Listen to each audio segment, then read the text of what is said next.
guys, for today's video ay magluluto ako ng tada! O, diba? Dami. At dahil birthday ni Kuya ngayon, ipagluluto ko siya ng spaghetti. Ano pa ba? Fried chicken. Meron pang ito. Ano nga yan, anak? Fish fillet. At ayan, mag-bake tayo o magluluto tayo ng baby back ribs. So, wala naman bisita si Kuya, guys. Kaya yan lang yung lulutuin natin. So, tara na. Samahan niyo akong magluto. So, ang una ko munang i-prepare ay itong tada! Baby back ribs. Kailangan muna natin siyang lagyan ng timpla para mababad muna kahit mga 1 hour to 1.5 hour para mamaya siya yung ilalagay natin sa air fryer, di ba? Dalawang timpla ang gagawin ko dito, guys, kasi si Daddy nga, di ba, ayaw niya ng matamis. Gusto ko gumawa ng barbecue flavor. So siya, ang gagawin ko lang kay Daddy ay simpleng soy, garlic. Yun lang ang para kay Daddy. The rest, itong dalawa ay barbecue flavor. Okay? So guys, unahan natin ibabad yung soy garlic natin. So ito lang ang gagamitin kong panghalo. Ito, meron tayong kalahating tasa ng toyo, tapos itong garlic, and then itong ating calamansi. So yan lang yung ingredients ko para dun sa dito sa baby back ribs. Hinati ko lang siya sa dalawa kasi mahaba eh. Yan. So dapat siguro ganyan-ganyan natin. Wag na. Ayan, bababad lang natin yan. Simple lang yan, ganyan lang, di ba? So, next natin yung barbecue flavor. Ang next naman nating titimplahan, guys, ay itong barbecue flavor. So, wala namang masyadong special dun sa timpla natin. Simple lang yung kailangan. Meron lang tayong toyo, oyster sauce, ketchup, asukal, at pamintang durog. So, yun lang. Pagkasama-samahin lang natin yan, tapos imamassage natin dito. Bababa din natin to ng mga 1 hour or pataas. Basta, mas masarap nga kung overnight eh. So, tara guys, start na tayo.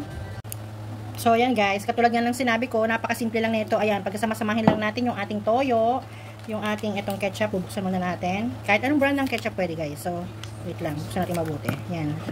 Lagay na natin lahat yan. Yan. Isang pack ng siguro mga 1 cup to. And then, itong oyster sauce. Ilagay na natin. Ayan. Yan. Tapos, itong paminta. At itong sugar. I-mix lang natin yan, guys. So, yan, guys. Uy, sayang to. Yan. I-mix lang natin yan mabuti. Kasi bababat lang natin siya. Ilalagay lang natin dito yung ating baby back ribs.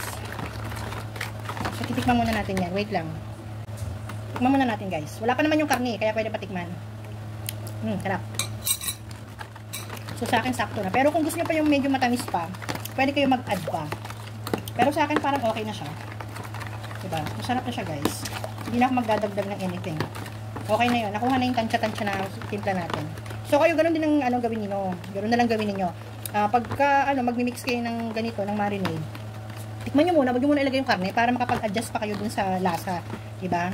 Tulad yan. Pwede ko pa siyang tikman kasi, wala pa yung karne. So, ngayon, lalagyan na natin siya. So, ito guys, lagay na natin yan. Uy, ang sarap. Grabe. Si Daddy kasi ayaw niya ng mga gantong flavor. Gusto lang niya yung simpleng salt and calamansi, salt, yung simpleng toyo, calamansi, yun lang. Tapos may bawang para may konting lasa. Ang sarap guys, hindi pa luto pero So, ito na. Wait lang, hugas ako kamay. So guys, ito na yung ating mga baby back ribs. Ito yung soy garlic na para kay Daddy. At ito naman ay barbecue flavor. Dahil ito yung gusto ni Kuya at saka ni Bunso. At yan din ang gusto ko. So, yan guys. Mga 1 hour siguro pwede rin natin itong iluto. So, guys, ito yung chicken natin. So, ito binabad ko ito kanina pa. Sa patis, kalamansi, at bawang. So, kung naamoy nyo lang, nakakatulad ng naamoy ko, ang bango-bango niya guys. Pag nagsama yung kalamansi at saka bawang, ang bango. So, ito naman yung pagsasawsawan natin. Yung kanyang, ito yung harina. Mga 1.5 cup to. Tapos meron ako dito ng 1/2 cup ng cornstarch. Ayan, paghahaluin lang natin yan. Simple lang din guys yung timpla ko dito ha. Hindi na masyadong komplikado. Huwag na natin komplikaran yung yung halo natin. Maglalagay lang ako ng tada! Paminta. Hindi ko para isalin. Maubos na yan. Maraming paminta. Mas masarap guys. Promise. Tapos maglalagay ako ng konting magic. So bahala na kayo magdagdag kung anong pampalasa ang gusto nyo. Asin hindi na ako maglalagay kasi binabad ko na siya sa may patis. Baka umalat. Diba? So, ayan guys. Mimix lang natin mabuti yan. Tapos, ipiprito na natin, ha? So, guys, ilalagay na natin siya sa harina natin. Habang pinapainit natin yung ating mantika. So, ayan.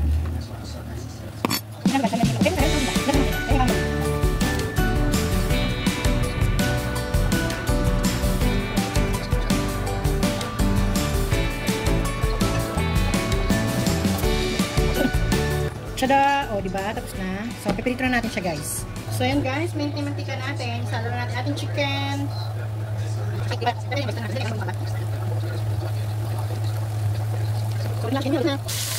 guys, ito yung chicken natin. Ayan, ito na yung last batch. Dalawa lang naman yun eh. Kasi konti lang naman din tong chicken na niluto natin.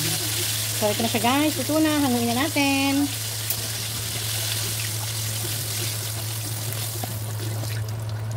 So guys, ang next naman nating lulutuin ay ang ating spaghetti sauce. Yung spaghetti pasta, nailaga ko na siya. So luto na siya. Ngayon naman ang susunod natin yung ating spaghetti sauce. So, bali basic naman na itong ingredients na to. Alam nyo na to. Hindi ko na kailangan isa-isahin sa inyo. Ito lang, yung nadagdag. Kasi, di ba gumawa nga ako nagluto nga ako ng siomai. May natirang ganito, carrots. So, isama na natin siya guys, para hindi masayang. So, tara guys, magluto na tayo. Guys, lutuin na natin yung spaghetti sauce. So, naglagay ako ng mantika, konti. So, yun, mga 3 kutsara yan. So, tapos maglalagay ko ng butter. Tapos guys, isunod na natin yung ating bawang para hindi masunog yung butter. Ayan. Tapos lagay ko na rin yung ating sibuyas. Ay, sorry. Ayan.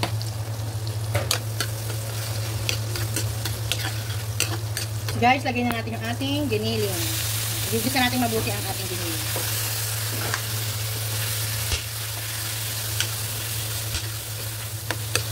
So guys, ito yung ating giniling. Palagay naman natin yung ating hotdog. Ayan. So lulutuin lang muna natin yung ating mabuti yung ating hotdog bago natin ilagay yung ating spaghetti sauce. Lagay ko na rin pala itong carrots, hindi ko pa makalimutan.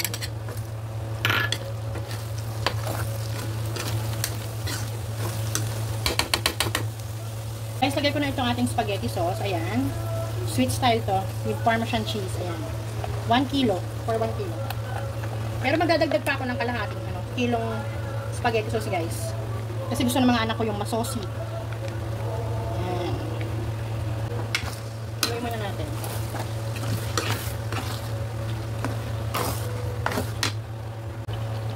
Ano naman to? Kasi iba yung ibigay sa akin eh. Creamy and cheese. Pero okay lang yan guys.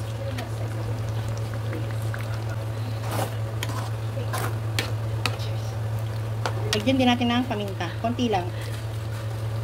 Hindi muna tayo maglalagay ng asin ha. Kasi may cheese pa ako ilalagay dito mamaya eh. So guys, ito oh. Gatas na malapot. Maglalagay ko ng gatas na malapot. Nakita ko to kay kay Chef Hazel. So, ginaya ko siya. Diba? Instead na sugar, ito yung nilagay niya. Diba? Para sweet nga eh. Ayan. So, pakukuluan lang natin ito mabuti para hindi daw mapanis ka agad. Diba? Pero, isa pa doon, pakukuluan natin mabuti para maluto yung sauce natin. So, guys, ilalagay ko na yung ating cheese para malusaw na siya. Para creamy, sweet, and cheesy ang ating spaghetti. Diba? Sarap to, guys. So, balikan natin siya pag luto na. So, ito, guys. Ito na yung ating spaghetti sauce. So guys, nakita nyo to. Ito na yung baby back ribs ni Daddy. So ang ginawa ko, pin-pressure cooker ko muna siya ng mga 15 minutes para medyo lumambot na siya. Actually malambot naman siya eh. Pero gusto ko lang kasi yung yung natatanggalan sa bones niya yung laman. So ayan, pin-pressure cooker ko siya. And then yung ating, anong tawag doon, air fryer, pinapainit ko na siya. So mamaya pag tumunog na yon, mainit na yung loob niya, lalagyan natin tong ating baby back ribs. So ayan guys, ilalagay natin yung ating baby back ribs. Wait lang. Para ma-sealed yung kanyang juice. Yan. O, diba? Kulang yung ko. Pero carry na yan, guys. So, ayan, guys. Hindi ko na ipakita. Kaya inulit ko. Ayan, para makita nyo kung paano ko siya binalo. Hindi naman siya yung balot na balot. Tapos, pag ganun, pataob natin siya ilalagay. Ito. Okay. Ayan. Hindi na madumi, guys. Nilagay ko lang kanina. Tinanggal ko ulit. Dahil naalala ko, gusto ko lang ilagay sa foil. So, ayan. Nalagyan na natin doon sa ating oven. So, ayan na siya, guys. Yan. So, set natin. Dito sa meat. Yan. Pero gusto ko yung kanyang oras pala. Set natin ng 20 minutes kasi hanggang 25. Yan. Tapos, yung temperature niya, gusto ko ay 180 lang. Yan. So, yan guys. Balikan natin siya after 25 minutes. Ito na po ang mga pagkain niluto ko.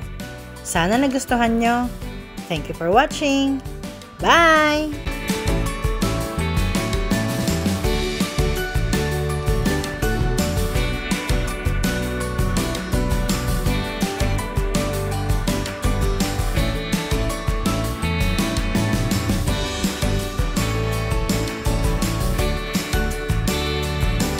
birthday, kuya! Bubuksan niya yung cake niya.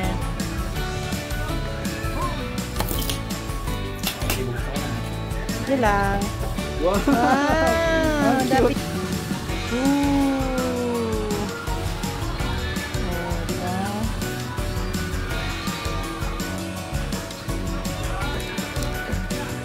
Diba? Wow! Banda rin. Wow!